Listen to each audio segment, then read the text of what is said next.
especially in those moments when you're constrained with time, sometimes a couple of minutes you have, especially if they're celebrity, they're there for a second and then they're on to the next, right? How do you in those kind of micro moments build that rapport enough to get enough out of them for for good photo? You make them forget about photography is the answer. So what I'll usually do is when I got married in 2017, John it was just a pleasure for us to have him as our wedding photographer. And so took some amazing photos that we absolutely cherish. And actually, maybe John, maybe you can just start. Tell us about you. Tell us how you even got into the photography in the first place. Like, when was the first time you picked up a camera? What inspired you to do that? And kind of what was that process like for you as you went from first picking up a camera to, making it your career? It's a long story, but let me try and give the condensed version. So I went to high school. I was in grade 9 and, first day of high school. And all of a sudden, looking through the program, I realized that the high school I went to, they offered photography program. So I just thought this was awesome. I thought this was great. I knew I wanted to take a lot of like the arts classes and whatnot. So I saw you have to wait until grade 10 to take it. So that was the only bummer about it. But anyway, so I signed up. I waited until grade 10. I took this class and I absolutely loved it. I mean, they taught a lot of fundamentals of photography. The particular high school I went to in Burlington, Ontario, had one of the best photography programs in all of Canada. They had full dark rooms. So I was just really pleased that I took this class, and I thought, wow, I can keep taking these classes. Sure, because then there was another one in grade 11 and then yearbook photography. And I just fell in love with it. The assignments were great. I loved being out with my camera. I loved the assignments that they would challenge you. They'd have to make you think about what it is that you actually want to take. And then, of course, all the technical end. So then from there, I just continued with photography. And then I found out, hey, there's a co-op that I can take and I can get credits for it in high school.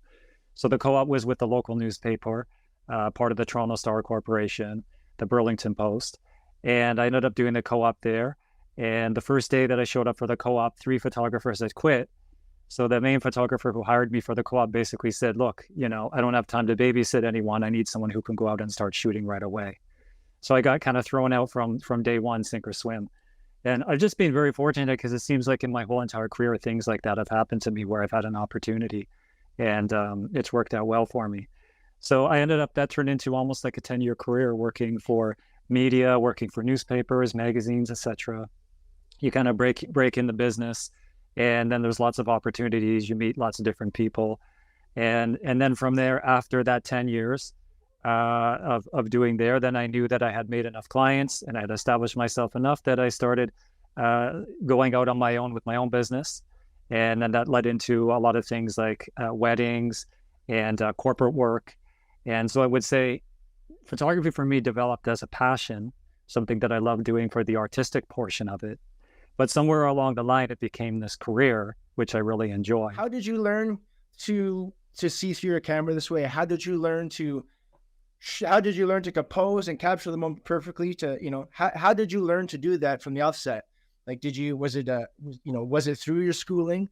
Was it through more just going out and doing more shooting and more shooting? Did you study people's work and kind of mimic what they did? What was your kind of learning process to get as good as you are today? So I actually was very heavily, which many photographers are, inspired and influenced by Ansel Adams. And I would say I got into photography because of Ansel Adams. I loved his work. They say he's the founding father of Zone 5 photography. And when I was in college, we were using 4x5 cameras, the kind where you put the hood over your head that Ansel Adams was using. So he actually was the reason I got into photography because I just enjoyed his work so much. So, the reason I'm kind of bringing that up is here you think of Ansel Adams, he was known for always using his tripod for nature photography and scenic photography. And there's that famous picture of Ansel Adams that anyone at home can just kind of Google online. Ansel Adams shooting Half Dome in California.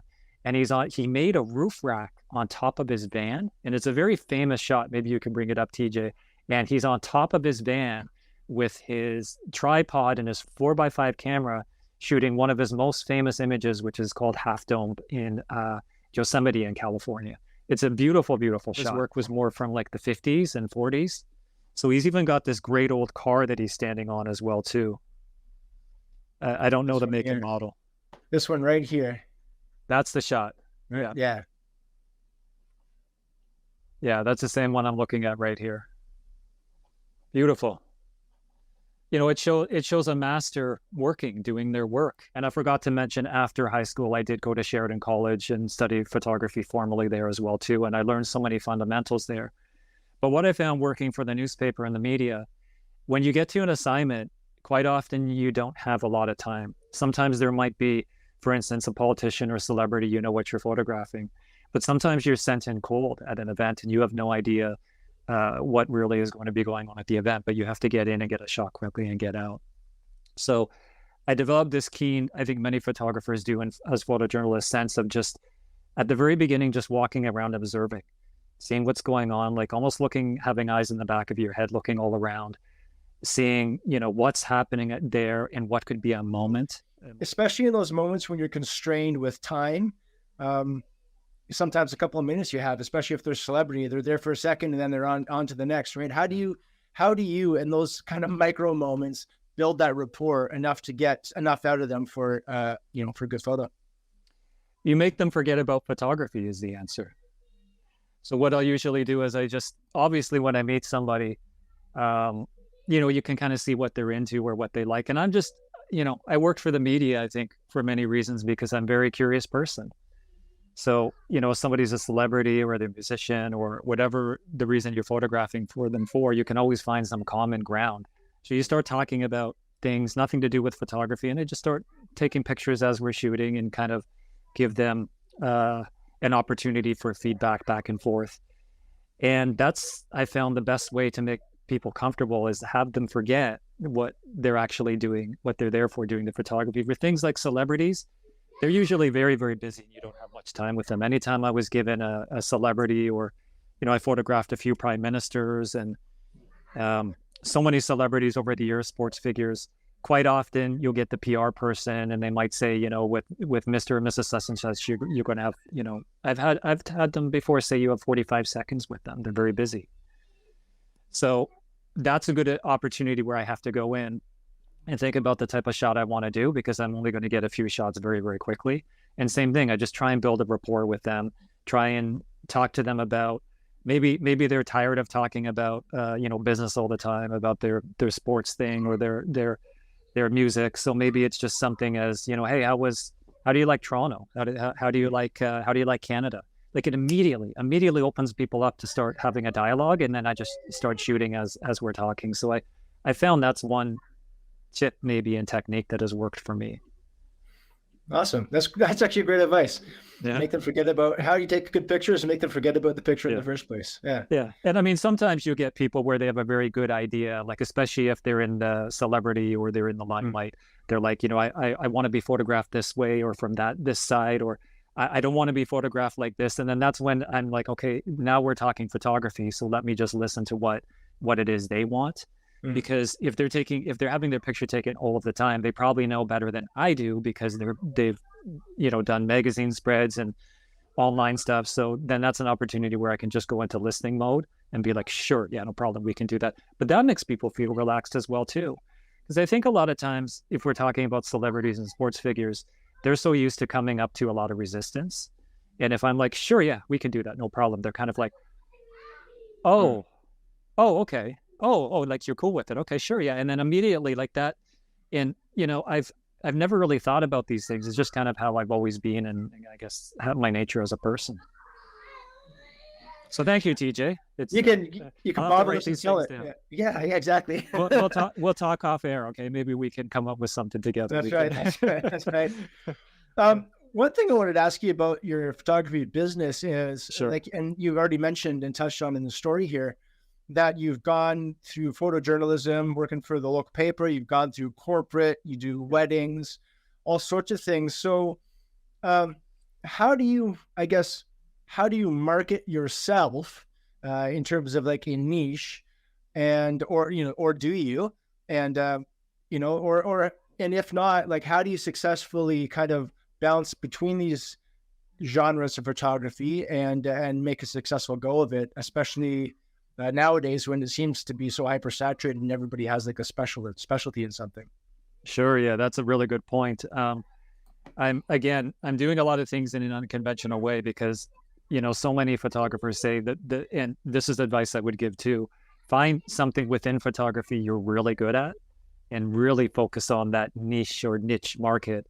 Like I follow some photographers where they just photograph vegetarian food, that cuisine. They're like, it's so specific, right? Because you'll be the person known for doing that and you'll get a lot of work in that field if you like it. Now, again, in my situation and story to your question, I started working at newspapers and, under the Toronto Star Corporation umbrella, and they kind of threw me out having me do everything. They, food photography, advertising photography, people photography, stories, spot news. So I found early on, real estate, everything. So I found early on, I actually like the diversity of doing a whole bunch of different things, which is strange. Most photographers that you'll talk to that have done it any certain amount of time will say, oh, I like this and this, but I hate that and that. Or I don't do this and I don't do that. But, I don't do products. I don't do weddings, but I do family photos. But for me, I like the diversity of all of it. It makes it interesting for me. It makes it fun because they're all approached differently. So coming back to your question, what I did early on is I just noticed I was working for a studio on car law very early on in my career, as well as working for the media. And I noticed a lot of the studios were making two websites. They'd make one that's just strictly like commercial corporate, and then make another website that's just strictly like weddings and family. And it makes sense, right? Like people get married and then they have a family and then they have children. So it's like, you get to photograph the marriage, then the family as it grows, and then the children. So then you might get into some baby photography as well too. So it makes sense separating the two and having two different websites. And I just had two different business cards because it would look a little strange if I'm on a corporate job and I give someone a wedding card. And same thing, it would look strange if there's a bride or groom getting married and I gave them like a corporate card. So that's kind of how I've always separated the two. But I think honestly for me now where I am in my career, I've just been shooting for such a long time. People know me and they might know me from the wedding world, or they might, obviously corporate work or commercial work, they know me from that world. But there has been a lot of crossover because a lot of folks where I photographed their wedding, a lot of them were in the corporate world. So then I'm at the age now where a lot of people have moved up in the corporate world, and there might be the director of communications, strategies, etc. And then they're like, hey, we really like John at our wedding. We'll give him a call. We'll give him a shot at this corporate event. If he can shoot weddings, he can probably do corporate events. So it's good, really giving my foot in the door of having all these different types of photography kind of all play and work off one another. But for those new budding photographers out there, I would probably say the best thing to do if you're really looking into do it as a career, or if you're looking to do it to make a little extra money on the side, is focus on one area at the beginning that you really love and just keep focused on that area. What's your favorite thing to actually shoot? Like, what brings you the most joy when it's on the other side of your lens? Scenery, taking my camera, going like what we were talking at the onset of the program, going out in the mountains, waiting for that sun to be perfect. That's what I really enjoy photographing. I don't get as much opportunity to do that. And then probably the thing I photograph the least is also the thing I enjoy doing probably most, which is like products and food. I do that, but I don't do that as much as I do like corporate events, commercial work, weddings, etc. And the main reason for that is, think about it, especially with products, you have all this time to get really creative, to think about different angles, to think about lighting, to try different, situations you wouldn't be able to before. When it comes to events, you just don't have the time. You have to keep going, keep moving, keep shooting. The keynote speaker, then there might be some breakout sessions you have to get to. So you're just running the whole time. So I always love it when I get the opportunity to photograph some still life products.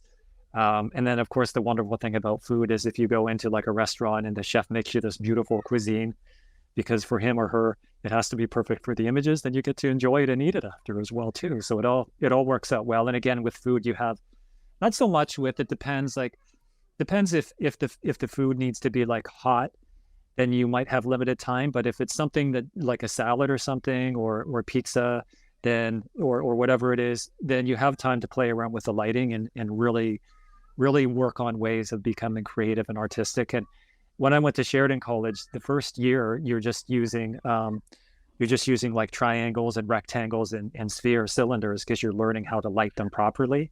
So all of that training I had at Sheridan College in college was really came in useful when it comes to product photography. On product photography, on food photography, on shooting people, one of the things I love about shooting weddings is I'm very much like you in the sense that I like shooting a lot of things. Like I think if I get pigeonholed, I get bored, and if I'm just shooting one thing, then I lose my interest. So I like the variety. And shooting weddings, although is a specific thing, you get so many different types of shooting on that day. You get your photojournalistic style, you get your pose family portraits, you get your food, you get your product, you get, low light, you have different, so many different challenges and things. Then on top of that, you're probably doing some video as well. And so it's really, really exciting, and you get to interact with so many different people. So on weddings, because like you said, you did 15, 20 weddings, 30 weddings a year at your height until lockdowns happened. If someone wants to break into wedding photography as a business, what would you say if you were to give them like a master class in a 5-minute master class here? What would you say would be the key things to do to pursue wedding photography as success and to be a success at it? Sure. I mean, the advice I would give is first, just go and shoot a few weddings and make sure that you like it and it's for you. And probably the best way, if someone doesn't have experience with actually photographing weddings, is find a company or a mentor photographer in your city or area and just ask to come along and shoot a few weddings. Photographers will almost always, bring someone on if they need someone. I've always done it myself. I'll mentor students if they want to learn. They have a little bit of a background of photography, and you can come along as a second or third, shooter. And then you can just first see if it is something you enjoy. And the reason I'm suggesting starting with that, I have brought a few people out with me before, and they were keen on shooting weddings and wanted to break into shooting weddings. And after 2 weddings, they're like, I don't think this is for me. I'm glad I came out, because you know what, this just isn't really my thing of what I want to do. One fellow who's a friend of mine, he got into real estate, and he's become a really great real estate photographer. He loves it. It's good money, it's good community. People are always looking for new homes. So that would be the first advice, is just try a few out, but don't put too much pressure on yourself where you're going to go out and have the weight of the world on your shoulders, having to photograph this huge wedding if you've never done it before. And then from there, if it's something that you enjoy doing and you say, yeah, I could see myself doing this, maybe I would take more on, just keep getting experience. That's what I had done. I'd worked for a company at the very beginning after that first wedding I shot. And I worked with them for 2 years and photographed about 45 weddings a year with them as the second shooter. And then they sent me out on some weddings on my own once there was some trust there, and they enjoyed my work. I had more of a photojournalistic style, so they had actually created a package where couples could buy back in the early 90s, where it was like they'd have more of a photojournalistic approach rather than such a huge traditional approach, which was popular at the time. And then from there, if someone has gone out and they've worked with a company for a year or two and they feel confident and they really like it, then start working on your own work. You'll have a little bit of a portfolio you can build. It's easy to start an Instagram account. And you'll find that once people find that they know that you're a photographer and you do weddings, you'll start having family and friends reach out to you. And then, as long as you have enough confidence in that, then I would say go for it. But just don't try and rush into it. I've heard a lot of stories from couples where they're like, oh, a friend of mine, he's into photography and he shot a few weddings, so we had him do the wedding, and we weren't happy with the photos just because this person didn't have a lot of experience. So there's a little bit of buyer beware there too on both ends, from the perspective of the client who's booking someone, and then perspective of the photographer. And I've seen photographers that have had to bail at the last minute just because they realized that, they booked the wedding a year in advance, and a week before the wedding, they realized, what, I'm getting cold feet. I don't know if I can do this. So I don't want to say names, but I've had a few people contact me that are friends in the past, a week before the wedding, and being like, John, I was going to shoot this wedding, but I'm having second thoughts now. Are you available? And thankfully I'm being available. So. What type of light do you prefer to shoot in? Between studio lighting, natural lighting? Do you bring flashes with you? What's your preferred lighting setup, or do you have a signature style? What's Sure. your bag? What's your bag for lighting? Sure. I mean, who isn't about golden hour, man? No, but I've always made my style like a free flowing photojournalism. And being a photojournalist early on in my career, especially shooting things like hockey and hockey games and whatnot, it was always about shooting fast film and shooting available light. So my number one, the answer to that question is available light. When I go on a wedding, I try and shoot almost the whole day in available light if I can. Mm-hmm. Now, obviously, when I'm getting into the hall, if you're in a really dark hall and it's like, I mean, here we are at what, 5 o'clock or whatever, and it's pitch black outside. But if we're in a hall like that, I'll put a kicker light in the corner and use that, just a strobe light that I can use radio slaves off of. But generally, most of the time, I try and shoot where it's available, just available light, because that's how you get the emotion, you get the mood. So I'm talking strictly for events and weddings and those types of things right now, where I can. And, you know, outdoor lighting, just natural ambient lighting. And of course, moody lighting. So like early in the morning, late at night, a lot of natural lighting, utilizing windows. When you go to the bride's house, some of the best pictures that I feel that I take that the bride likes, I'm just using the available light available in a window. You know, you can put her, or if it's the groom, you can put him. You can put the person just like by the available light and of the window. And there's so many ways of utilizing that. And I think, again, that comes back to my journalistic training where I'd have to come into places very quickly and I didn't have time to set up lights. When I was working for the media, sometimes they'd give me assignments where I had to be in and out in 20 minutes and get to the next assignment, sometimes even less. So I just didn't have the time to be carrying around strobe lights, setting them up. I do keep like a good size flash that I can use if I have to throw that on. And even with that, I usually have it off camera and then I'll just bounce it in a corner. Like I can put it down somewhere on a table or something. And then I can experiment with getting different type of lighting, backlighting, side lighting, etc. And then it's like almost like utilizing available light without it being available light. Back in the day when I first started shooting weddings, you know, things were more traditional. So we were using like Hasselblad with loading backs, and we were using Metz flashes. And they're a lot of fun when I have the time, but realistically, most of the events I just don't have the time for that. So available light when I can. If there's other events where it's just too dark, then I might just try and go to the back of the room and maybe shoot a few shots off with the strobe and then try and get as close as I can, just bend down a little bit with a long lens and just try and be very discreet.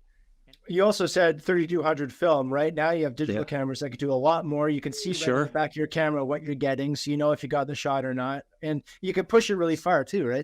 That's exactly it. Because like when I first started working for the media, we were using it was like TX, I think it was called. And it was a film that was very forgiving to push and to pull. So I would try and shoot at 1600 ISO back then and then develop the film in a way so it's not so grainy. But that kind of 3200 very grainy look was acceptable back then because you didn't really have much choice back then before digital cameras. This was way even before the digital revolution kind of came into play. So you'd be running back to the newspaper, you know, with like 4 or 5 rolls of film and trying to develop them as quickly as you could to try and make the deadline for the night for the paper. It wasn't a daily paper I worked for. It was, they published 3 times a week. But on a Tuesday night or on a Friday night, you were under the gun, or a Thursday night to get it done. So a lot of times you just had to make decisions and try and do the best you can with the lighting conditions or the time that you had.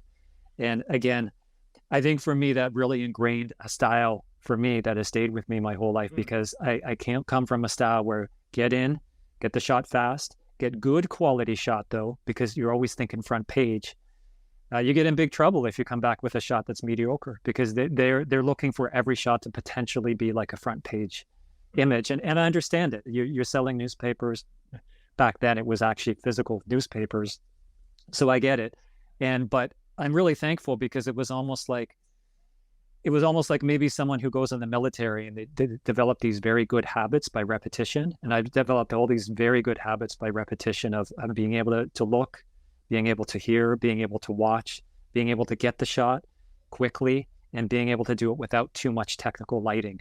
So now there's times when I have a lot of opportunity and time to set up the lighting and all of this time, then it's just like, it's fun for me. So I'm really grateful that I had that opportunity to do that at such a young age. So. You mentioned shooting one of those events, shooting on a long lens with a monopod. What, like, And then you also mentioned like shooting fast and kind of the photojournalistic aspect of it. And I love that too. Like I love the jazz of just like being quick and fast, getting in, and just it's really really exciting, right? It gets the Yeah. heart going. When would you use a monopod or a tripod versus just standard? Like my preference is using nothing because like to put any kind of stabilizer like that just slows me down. I don't like being slow. But when do you take the time to slow down outside of obviously, I guess, like your nature shots where you have the time just to kind of compose a landscape? But when in a photojournalistic sense are you going to be using a monopod or a tripod? When and why? Yeah, sure. Yeah, so the monopod is essentially, you'll see any type of sporting events, you'll usually see it, especially if you're shooting with a very long lens, because it just gives a little more extra stability and stabilization using the monopod. And the advantage of the monopod is you can move it, left and right and all around quicker than you can with a tripod. Even with a ball head, you still have to turn a dial and position it with a ball head tripod. I always use a monopod for any type of keynote speakers where I can just go more towards the back of the room or the back of where the kind of tables are beginning where the guests are seated, so I can be less distracting. It just gives more stabilization. It by the end of the night, your arms are not just killing you because you've been holding this huge lens that's heavy the whole entire time. And now you'll see, I think of something like basketball. You'll see the photographers that are right at the very, very front under the net, and they won't use a monopod because that would just be too distracting. And it would probably, for the NBA, maybe has a policy, they don't want people using that. They'll just use more of like a longer, shorter lens and maybe some wide angle lenses. But generally any sports other than that, I've always just used a monopod. So for tripod is really a good thing to use. Like here's a good example. I was just photographing at Queen's Park a group. And I like to use a tripod if there's a grouping where I know they're going to be seated and I'm going to set them up.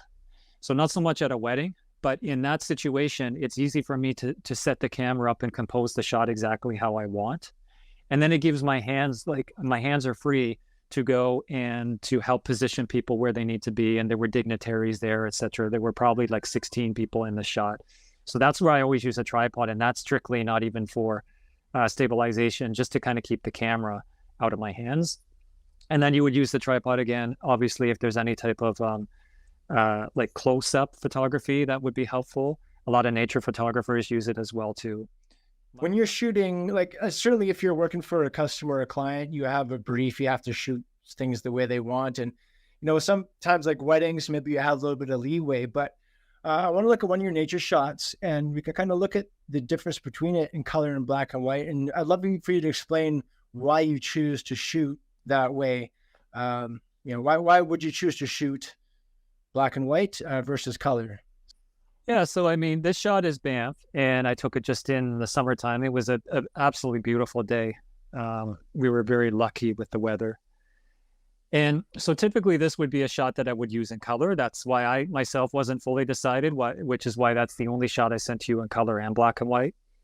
And typically it would be in color because anyone who's been to Banff National Park in Canada, Lake Louise specifically, knows that this water is just like the most incredible turquoise color water, or maybe there's its own shade of green that needs to be invented. There we go. It's really stunning, and even the photo doesn't do it justice as when you see it, with your eye in real person. And then of course the beauty of the sky and whatnot. But again, the reason I gave it in black and white is because, coming back to my love for Ansel Adams, you've got this nice dark in the foreground. You've got the tree that just gives it some depth, and it's contrasted by the mountains and these amazing clouds that came by, because for the most part the day was just a non-cloud day, and it was just that right moment where the clouds were coming by and I captured it. So it gives a little detail in the sky as well too. And it just reminded me of how Ansel Adams used to shoot, where he would have these beautiful, darks in the foreground and then the mountains in the background. And I had always wanted to photograph Banff, and in particular, some of the mountains out in the west, like California and BC and Alberta, etc. So I just thought this image would show the differences of the different tones in black and white, and leave a little more up to the viewer to kind of fill in the color. And it just felt right, really, more than anything. Even though the color image is nice, I feel that this image really shows off. It's not quite zone 5.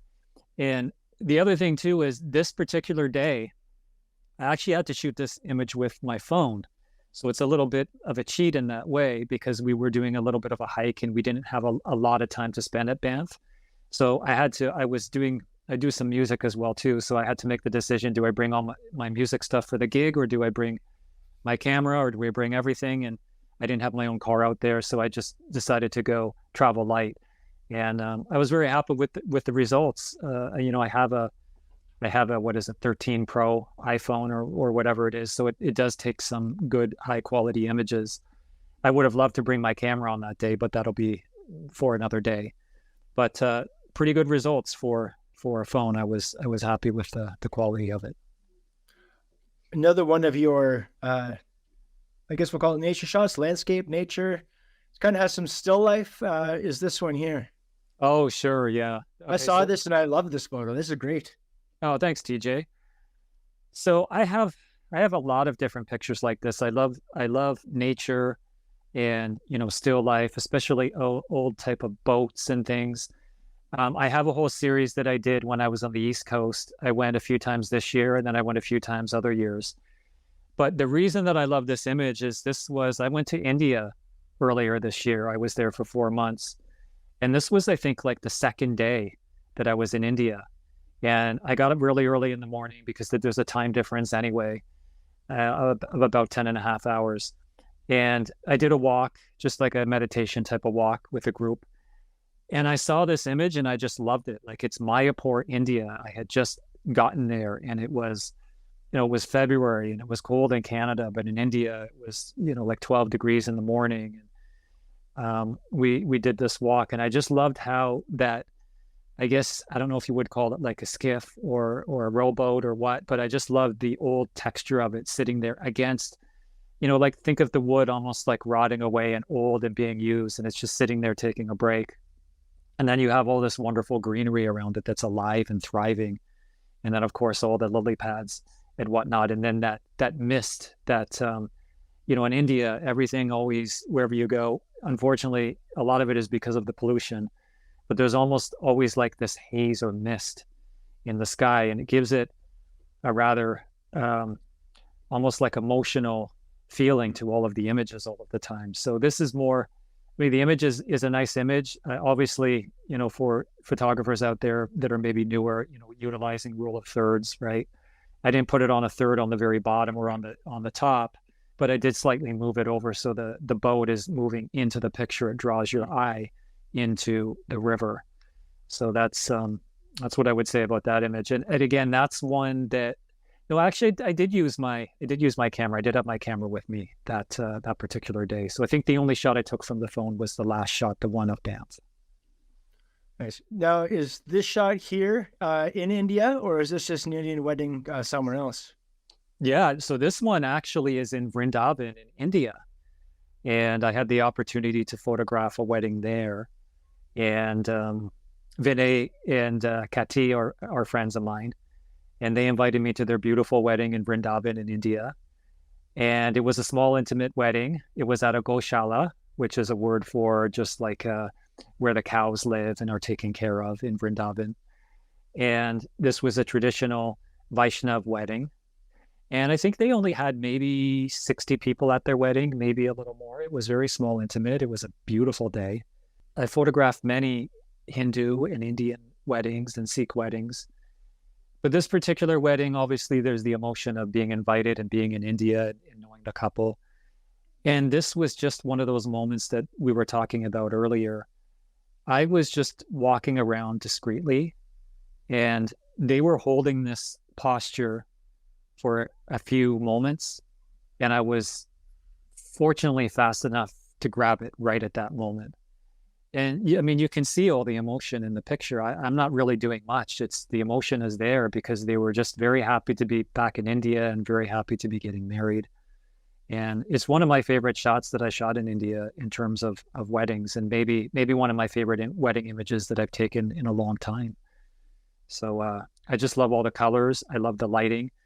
There was a canopy above where the wedding took place, but it was essentially outdoors. And the canopy is not so much for the rain as it was for the sunshine, because it's very hot in India. So it's more to protect against the sunshine. And So for us, yeah, it's like a built-in diffuser. I was just going to say, TJ, you know, and other photographers out there will know, basically it's a giant softbox. So I mean, and this is the whole thing about natural lighting as well too. When you get situations like this, I basically had the couple unknowingly build a giant softbox for me. So every shot that I took was so diffused and no shadows and this beautiful warm light coming off of them. You know, I didn't really increase the color temperature that much. This is, you know, I don't change my color temperature too much. I usually leave it at 5500K, but I might, depending if it's a really dark room or whatnot, I might bring it down. But this was just shot at 5500K, and this is pretty much from the camera. It was just a very beautiful, warm light coming in from that softbox. So I just love the shot, and a lot of it probably was due to the lighting and obviously the emotion of the day. The one thing I noticed in contrast, I've shot, I've shot different cultural weddings, but they were all kind of Western weddings. Right. We're kind of like a hybrid. But one of the things I noticed about like a traditional wedding like this is all the vast color. And then you go to a wedding like a Western wedding, and you have kind of some play with, you know, the groom can have kind of a range of colors that he wears, but it's almost always like a black and white affair, right? And can you talk about maybe the difference between those and what attracts you to each? Yeah, sure. I mean, the great thing about TJ, you know, when you were here, the great thing about GTA is Greater Toronto area is that I know you probably got listeners from all over. So it's a very multicultural place. You know, I've read statistics before that it's one of the most multicultural places in the world. Obviously, New York City is known for that as well, too. So you get an opportunity to photograph all of these different types of religions and non-religions and weddings and different, you know, traditions that they have. And that's what's really kept me interested as a photographer, photographing weddings for so many years as well, too, because every wedding I go to is usually quite different. And, you know, the dress is quite different. I've had the opportunity to go to the Caribbean and different places in Canada and US, but in the GTA, you can be right downtown in the heart of the city, you know, photographing a wedding. And then you can get, you know, all of the details of the buildings and the skyline and whatnot. But then for those that are maybe not from GTA area, with Ontario, you drive an hour or two north or west, and all of a sudden you can be on almost like a ranch. So, I mean, I can get everything from like a very rural type of wedding to a very urban type of wedding. And that makes it a lot of fun as well, too. And then there's a lot of popular places around here, you know, Black Creek Pioneer Village and all of these things. We were there. They have the structures of the, you know, the early settlers coming. So you have this big diversity here. We don't have any mountains like we have out in Alberta or BC, unfortunately, but that's why hopefully I'll get out there to photograph a wedding at some point in the future as well, too. It hasn't happened yet, but maybe at some point. Destination wedding yet, and like Manif or whatever the case is. Yeah. Destination in my own country. I love it. That's right. Awesome. I just want to touch on, we talked about product photography, and you said this went along. Yeah. So how do you set up a shot like this? And is this I guess is obviously a composite of multiple shots put together. Yeah. So this, thanks for bringing that one up. And the reason I included this shot is because this really shows how you can get into the technical part of lighting and take your time when you're doing product photography. This is a friend of mine's company called U-Drum. He's a great guy, makes amazing drums. And this is an old shot, but he gave me the opportunity to photograph this new line of snare that he was introducing back then. And from a photography and a photographer's standpoint, it's a very difficult product to photograph because you've got all of the sheen and shine on all of the hardware. And then you've got the translucent nature of underneath the drum. So you've got the snare drum, I should say. So, and then I've also wanted to capture the details. So this was good because he gave me the snare and I had it for maybe like a week or something. And it gave me all this time to think about it and try different things and fool around with the lighting. And essentially what I did is I just I built a tent because I didn't have a tent big enough. I have small tents for jewelry and small products, but I just basically built a tent, and then I used soft boxes to light it in different areas around the tent that took away the most amount of shadows. And all I was really going for here was just a clean image without too much glare on it. You can see on the main shot of the snare drum how it has a little bit of difference in the lighting there compared to the shadow going around, and that just shows the curvature of it. But even to get that took a lot of time of maneuvering with the tent that I built in the soft boxes, and then just trying different angles. I wanted the two shots of the snare drum on the bottom. I wanted the light coming from behind, so it would give a little bit of shadow to bring it off the white seamless background. But again, I included this shot because it's probably one of the product shots have taken the most amount of time to achieve those results. And I used almost the whole entire week that I had with it. And I was very happy with how it came out. I think he was too. And it was just a lot of fun. And of course, I just love anything to do with music. TJ, I know you're a big jazz fan, if I recall correctly. You recall correctly. The jazz, jazz is all about the snare. It's a big part, the snare and the ride. And the kick. You have a good snare, a good kick, and a good ride, and the skills and chops, and you can play nice jazz music. So I just like how this particular product piece came out. That's why I love the photojournalism so much, is you're just capturing what is there. You're not creating anything. You're just being open to the flow of what's going on. And you're capturing a moment frozen in time, just like the improvisation in jazz. And I just related so much to photography in that way. But this photo is exactly what I'm talking about when I say you can look at it and say, oh, it's just a snare drum on white. You just think no big deal. But like you just said, it took you it was one of the product shots. It took you the longest to do. It takes painstaking effort.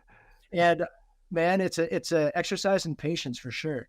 It really is. It really is. That's when you can develop discipline and patience.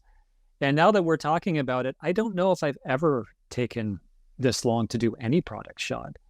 I don't know if I've ever taken longer than maybe an hour or two. It's just that I just really wanted this to be special and come out very nicely. And I knew I could use it in my portfolio. When I think of product photography, this is one that really stands out to me. I'm looking at this shot here, and this looks like it. Well, okay, there's a product catalog shot, right? So you're shooting these models. These two people probably don't even know each other. They probably just met. And they're husband and wife cutting strawberries. And so you have to feature a product, and you have to have these people. I guess it's the protein powder. Maybe they're emphasizing here. But yeah, so how do you make this thing look natural? These people that probably don't know each other feature this product appropriately. Like, what's your instruction to them? Like, okay, guys, I'm John. I'm a photographer. Here's what we're going to do. Like, walk me through the shoot.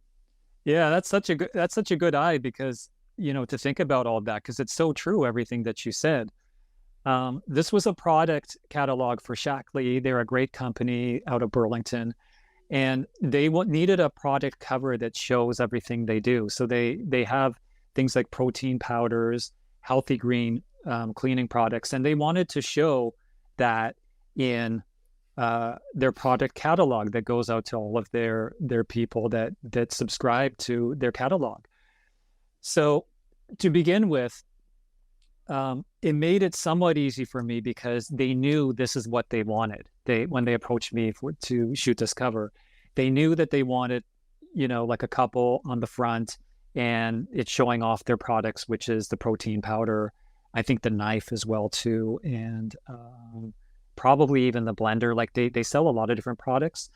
So I was already like halfway there, where I didn't have to get too creative because I knew that's what they wanted. And they borrowed one of the ladies' kitchens, which has a beautiful home, and we use that as our backdrop.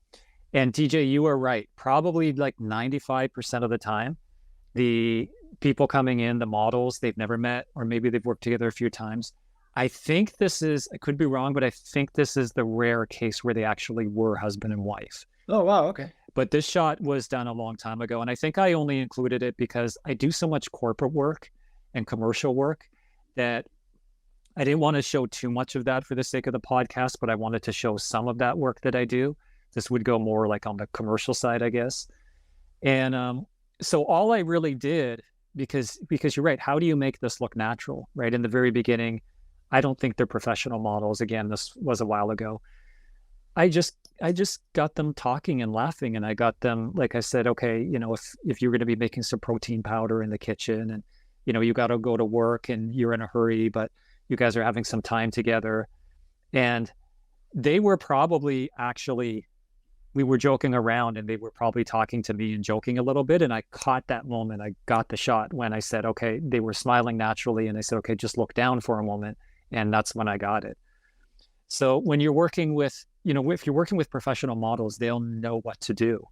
I think they've both done modeling before. I can't remember, forgive me, but when you're working with people that are professionals that are always modeling all the time, they'll just naturally move and know where to go. But these guys were great to work with, and walking you through the shot, I just tried to keep it light and I tried to keep it fun, and it showed in this. Like, soon as I got this shot, I knew that was the shot. Like I'm like, I'll keep shooting, but I'm pretty much done because I know this is the shot. I showed it to the client who was there. I had my computer, I brought it up on the computer, and she said, that's exactly what we want. That's exactly what we're looking for. And I just shot some more for fun, but by this point I knew that I had the shot, because I was just the entire time keeping in my mind what the client wanted, and just keeping checking with the client to make sure I'm on the right track. And, for those that want to succeed in corporate photography or commercial photography, there is an element of creative will and creative design. And you sometimes will get clients coming to you saying, I have an idea, but don't know where to go with it. But quite often you'll get creative directors, and you get communications coordinators that know exactly what they want. If you just keep checking in with them, then you'll keep being called back. Because if you can make their vision happen of what they have in their mind, then you're good. And that's why I gave the shot, because it was so much fun this session, and the shot came about very quickly. I think I only shot maybe 5 or 10 images before that. Sometimes I'll shoot just to get people warmed up and comfortable too. And I know that the first like 5, 10, 15, whatever shots, I'm just getting them loose and comfortable in front of the camera, and I know I'm not going to use any of them. But I knew when I got this, I'm like, that's what they're looking for. So I guess that's why I included it today, because it was just, some of the corporate stuff is a lot of fun, but it's people speaking and whatnot. But this was just a fun, family-friendly activity. That's awesome when you get to use, like, when you're working for somebody, whatever the client is, maybe for a creative director, like you said, but you're given that kind of creative control. Because I'd imagine it'd be kind of stifling for someone to say, I want it shot like this way with this. And it's just like, why, okay, if you know so much, why don't you just go do it? Why are you bringing me in? So it's nice when someone appreciates your artistic vision and what you can bring to it, TJ, that it's funny you say that, because there have been some times where I think to myself, what you just said right there, I think, well, if you know exactly, then and I mean it more in a fun way, like, why would you bring me in? But I understand, because they'll know exactly what they want, but they don't have the technical expertise, and they'll say, I'm not a photographer, so I know what I want, but I want you to, do it this way. And I'm cool with it. I'm cool with it because it actually makes my job a lot easier, because then all I'm doing from there is just asking questions to try and get it closer to their vision. I want to talk about this photo, because the file does say event photography. Right. But it looks like he's on some type of bus or something. So is this like a candid shot that turned into like a pose? Explain this to me. Yeah, sure. Raptors won it all. They won the championship. They had one of the most incredible parades I've ever seen in my life in Toronto. And it was just crazy, man. It was something like 2 million people in the downtown core, some crazy number like that. And I just got in a perfect position. And I thought, my photojournalistic background, I had watched, I think, all the games that season, because I was excited that Kawhi Leonard came to the Raptors and they had a good chance to win. I was always a fan and watched some of the games, but that season I watched all of them. And I thought, I'll take my camera down. To be honest, I wasn't like hired by someone to get the shots of them, but I knew I could photograph on spec, meaning if I wanted to sell some of the images after, I'd have no problem doing it if I got some good images. And there was just chaos. I have other images of this image, and it was just like thousands, millions of people all in front of us. And Kyle Lowry, of course, him and Kawhi Leonard were really the ones that really helped bring home the trophy for them. And right where I was on University Avenue, I think it was. Yeah, the bus actually got stopped because there were just so many people. They couldn't go anywhere. The parade ended up being like an hour or an hour and a half behind schedule because they were going all the way up to Nathan Phillips Square and Old City Hall. And it was just, the bus wasn't going anywhere. It was stuck. And it happened to be stuck right in the spot where I had set up camp. So it was awesome. And you couldn't really move anywhere. So it was great. I had probably like almost 45 minutes, it felt like, just to take as many pictures as I wanted. I had my long lens with me. And Kyle happened to have the trophy at that point. And he had it, and he was just looking around at all the audience and crowd, the way that everyone was. I got amazing pictures of the coach and Kawhi and all the players on the team. And he just happened to, at one moment, he looked over at me. And he probably, I'm sure he wasn't looking at me, but he was looking in my general direction. And I just let the shutter rip. And it's just amazing because he had his sunglasses on. When you zoom in, you can actually see all the people in his sunglasses, and you can see all the crowd in the trophy. And it's just a incredible shot how it came out. I loved every moment of it. And here you have, really, anyone who's a Raptors fan knows that, Kyle was an instrumental part. He was the longest player on the team who had been with Toronto. He brought home the trophy for the team, and it was just an awesome day. And, again, I just happened to be in the right place at the right time. There's some photography sense there, but a lot of times they're just, that sense of being in the right place at the right time. And I had all this opportunity to get the shots I wanted. And it looks like for a moment I was alone with Kyle Lowry while he was hoisting the trophy. And for that split moment, it felt like that. You're right. It's a lot of it is being there, right? You gotta be there to take the shot. But then I look at the license or serial number of the bus there. I look at the girl in the bottom left of the sunglasses. I see the hands coming on the right, like all that kind of context and those outer elements of the frame. I even look up to the top left where you have the arch reflection. And I just look at this and I think, and then where he's placed, this is just a perfectly composed photo. And so and correct me if I'm wrong, I don't think you're looking at him and being like, okay, I got all these elements in the frame and I'm going to frame it like this. It's just you take the shot. But of course, subconsciously, all that went into your split-second decision of shooting this, right? Your eye kind of sees the reflections up in the side and it sees the stuff on the edge of the frame and how to place it. And without really maybe consciously thinking it, you hit that shutter and you have your shot. So can you talk about that? Yeah, sure. That's a really great point. Sometimes what you're shooting for, especially with sports, and again, they're not playing the game right now, but it's still sports related. Sometimes what you're doing is you're just looking more for the reaction or the action or what's happening. And that's really what I was thinking about more so is Kyle looking at me. I'm like, if I could just get a shot of him looking, because every other shot, to the side was still good, but to have him looking right at me or over me or what with the sunglasses, I knew it would be easy to get if he just looked for a moment. And that's the example, kind of going back to what I was saying earlier in the podcast, is that sometimes you only have like a split moment to get the shot. And he never looked over again, at least while I was standing in that position. From my perspective, he never looked over at me again. If I had missed that shot, then I would have had some pretty mediocre shots of him looking forward with the trophy. But everything worked out really well. Hey, one thing I'd love for you to detail if you can. You mentioned when you were talking about going out and getting those shots, you knew you'd be able to sell some of them for Spec. Yeah. So how do you then go and as just some random person of the public, I guess, taking your shots to go and sell them? Because like I remember we had the wildfires up here and I shot some of the wildfire stuff and I had a couple of news agencies like Reuters Business and then CBC. They contacted, hey, can we use these? You sign away your rights and then they just put them up on their broadcast or on their page or whatever. Yeah. So you go out to an event like this and you take some sure shots, you weren't commissioned to do it. How do you then go about marketing those shots to sell them to make some income? Yeah, sure. Great question. Back in the days when I was with the Toronto Star Corporation, I worked with them and they own Metroland, which at the time had something like 30 or 35 newspapers, mainly west of there.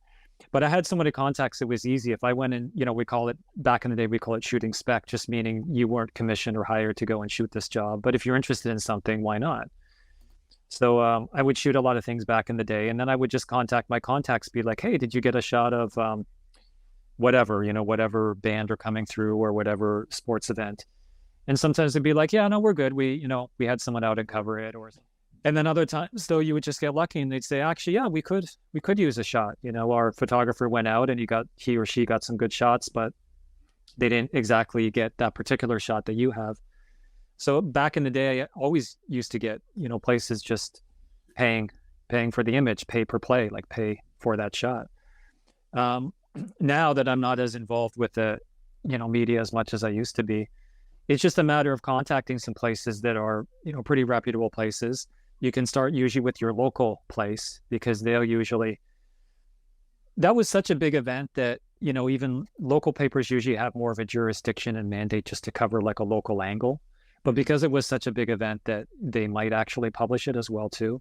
So I would start there, just your reputable local newspapers and agencies, and then you can go online, just places in your surrounding areas and just reach out. And it gives you an opportunity to connect and kind of get your foot in the door and reach out and meet them too. This particular case, I didn't put too much time into it because I wanted to go down as someone who was a little bit of a fan. And now that I got the shot, it's a cool shot to have in the portfolio. But that would be the way to approach it. It's so easy now with online, just, looking up who the director of photography is at a place and just sending them the shot. And if they really like the shot as well too, they might say, well, we had it covered, but hey, this is a really great shot. And then there's usually like a standard fee that they'll pay per shot. Like each newspaper, depending how big they are, if they're like a weekly or a daily, or, I mean, I guess there can even be some publications that are, monthly or bi-monthly.